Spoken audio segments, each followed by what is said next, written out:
Srishti, déguisée en esthéticienne japonaise sous le nom de Sushi, craint à tout moment que Mahira ne sorte de la salle de bain et ne s'en prenne à elle. Pendant ce temps, Mahira tente de contacter son agence de beauté afin de se plaindre, mais Srishti intercepte l'appel en se faisant passer pour elle. Elle informe alors l'agence qu'elle a déjà engagé une esthéticienne japonaise personnelle et leur demande de ne plus la déranger. Cependant, enfermée dans la salle de bain, Mahira est furieuse face à son maquillage qu'elle juge horrible. À travers la porte, elle insulte Sushi et la menace de ruiner sa carrière.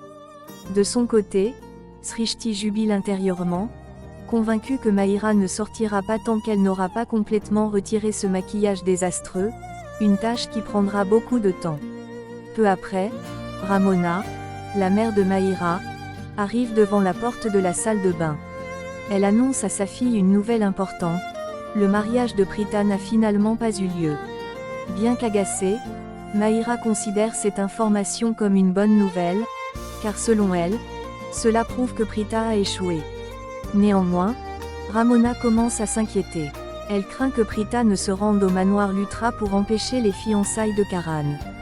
Cachée derrière la porte, Srishti entend toute la conversation et espère secrètement que sa sœur viendra réellement stopper la cérémonie, persuadée que Karan et Prita s'aiment encore.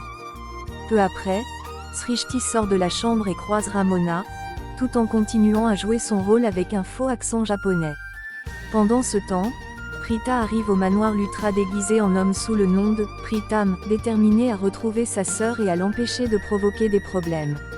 Ainsi, Prita se faufile discrètement dans la fête et cherche désespérément Srishti. Elle s'inquiète des bêtises que sa sœur pourrait commettre et souhaite quitter les lieux avant qu'elle ne soit démasquée par les Lutra. Afin de passer totalement inaperçue, Prita commence alors à servir des boissons. C'est à ce moment-là qu'elle se retrouve face à Karan, qui ne la reconnaît pas. Karan lui demande de le suivre pour l'aider, ce qui plonge Prita dans une grande peur. Parallèlement, chez les Arora, Prithvi veille sur Sarla, la mère de Prita, qui est inconscient. Rongé par le remords, il regrette de lui avoir fait boire un liquide qui l'a rendu malade, ce qui a retardé son mariage avec Prita. Il tente maladroitement de se donner bonne conscience en arrangeant son oreiller. Ensuite, Prithvi discute avec Janaki. Il joue le rôle de l'homme attentionné, affirmant qu'il ne veut pas laisser Sarla seule. Toutefois, Janaki insiste pour qu'il rentre chez lui, car il se fait tard. En réalité, Prithvi cherche surtout un prétexte pour partir et retrouver Prita. Il promet alors de revenir au moindre problème et s'éclipse, pensant à Prita et espérant la trouver dehors, sans savoir qu'elle est en mission secrète au manoir Lutra. Une fois Prithvi partie, Janaki se parle à elle-même. Elle sent que quelque chose ne va pas, car ni Prita ni Srishti ne sont à la maison. Elle espère malgré tout qu'elles sont ensemble et en sécurité. Au manoir, Prita, toujours déguisée en Pritam, renverse accidentellement du jus sur Karan. En s'excusant, elle manque de révéler sa véritable identité en prononçant presque son vrai nom. Karan est troublée en entendant le prénom Prita, mais elle parvient à le convaincre qu'il a mal entendu. Pendant ce temps, Prithvi arrive chez les Arora et se rend compte que Prita n'est nulle part, ni dans la cuisine ni dans sa chambre.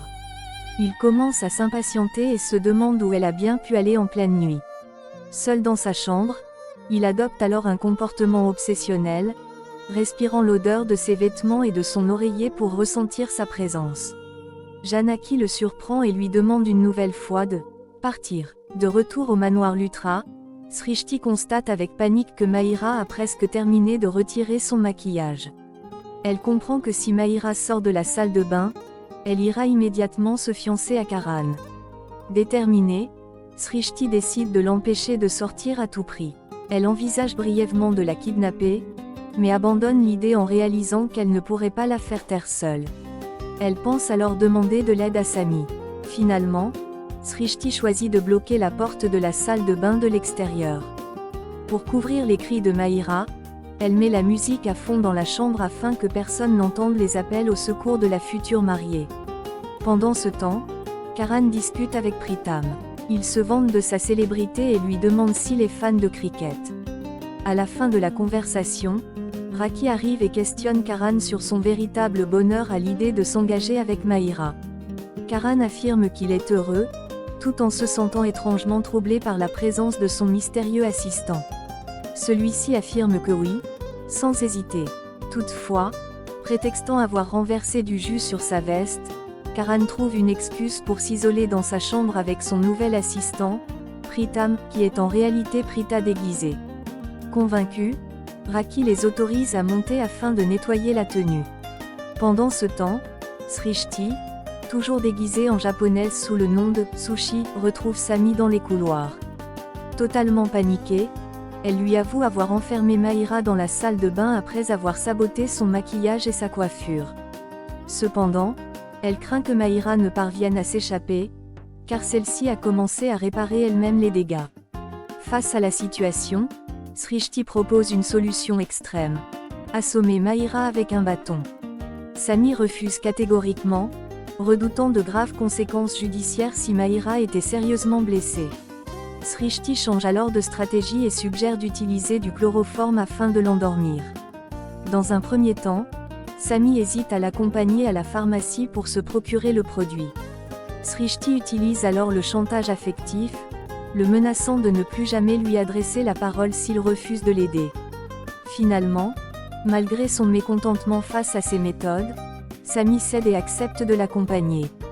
Pendant ce temps-là, Prithvi est chez lui, plongé dans ses pensées. Il est persuadé que Prita a annulé leur mariage parce qu'elle aime toujours Karan, qu'il surnomme avec mépris le joueur de Gilly Danda. Convaincu que Prita se trouve au manoir Lutra pour empêcher les fiançailles, il jure de tuer Karan s'il ose se mettre sur son chemin. Au manoir, Prita, toujours sous l'identité de Pritam, est envahie par une profonde tristesse. En observant la joie de la famille Lutra, elle réalise qu'ils l'ont complètement oubliée, elle et sa famille, comme un passé honteux. Incapable de retenir ses émotions, elle lutte pour ne pas pleurer tout en nettoyant la veste de Karan. Karan remarque alors que Pritam pleure. Pour se justifier, Prita prétend avoir quelque chose dans l'œil. Karan s'approche afin de l'aider à retirer ce qui la gêne. Un moment chargé de tension romantique s'installe, accompagné d'une musique mélancolique, tandis que Karan plonge son regard dans les yeux de son assistant. Troublé, Karan confie à Pritam que ses yeux lui rappellent quelqu'un de très spécial. De son côté, Prita souffre en silence, incapable de révéler sa véritable identité. Elle se remémore les surnoms tendres que Karan lui donnait autrefois, comme Bajarbati. Après avoir effleuré Pritam en nettoyant sa veste, Karan ressent une sensation étrange et familière. Il commence à se demander pourquoi ce simple assistant provoque un tel trouble en lui, sans toutefois parvenir à percer le secret de son déguisement. Pendant ce temps, Srishti et Sami retournent dans la chambre de Mahira. Srishti explique qu'elle a mis la musique à plein volume afin de couvrir les cris de Mahira, qui frappe violemment contre la porte de la salle de bain. Elle place ensuite un panneau « Ne pas déranger » sur la porte de la chambre pour éviter toute intrusion. Srishti entre alors dans la chambre et s'adresse à Mahira à travers la porte de la salle de bain. Furieux, Mahira exige de sortir immédiatement. Toujours sous l'identité de Sushi, Srishti tente de la calmer et de négocier avant d'ouvrir la porte. Finalement, Srishti ouvre la porte. Mahira se jette aussitôt sur elle pour l'attaquer. Cependant, avec l'aide de Sami, Srishti parvient à la maîtriser et à l'endormir à l'aide du chloroforme. Mahira s'effondre alors, inconscient, sur le lit. Dans la confusion, Sami inhale accidentellement une dose trop importante de chloroforme. Il commence à tituber, puis s'écroule à son tour sur Mahira, perdant connaissance. Srishti se retrouve ainsi seul dans la chambre avec deux personnes inconscientes. Affolée, Srishti tente désespérément de réveiller Sami, consciente qu'elle ne peut rien faire sans lui. Elle comprend alors que le produit utilisé était beaucoup trop puissant. Sa panique augmente lorsqu'elle entend quelqu'un s'approcher de la porte. Pendant ce temps, dans la chambre de Karan, celui-ci enlève sa chemise devant Pritam afin de faciliter le nettoyage. Gêné, Prita détourne le regard. Karan se vante alors de sa musculature, affirmant que les filles en sont folles, et demande à Pritam s'il n'est pas un peu trop intéressé par son corps. Peu après, Karina Bua arrive devant la porte de la chambre de Mahira. Srishti se cache précipitamment sous le lit ou derrière les rideaux. Étonnée de ne recevoir aucune réponse, Karina remarque un chewing-gum par terre qu'elle ramasse avec dégoût. Enfin, Raki rejoint Karina devant la chambre. Karina lui explique que Mahira est probablement dans la salle de bain. Cachée à l'intérieur, Srishti est terrorisée à l'idée que les deux femmes entrent et découvrent Mahira et Sami. Inanimée.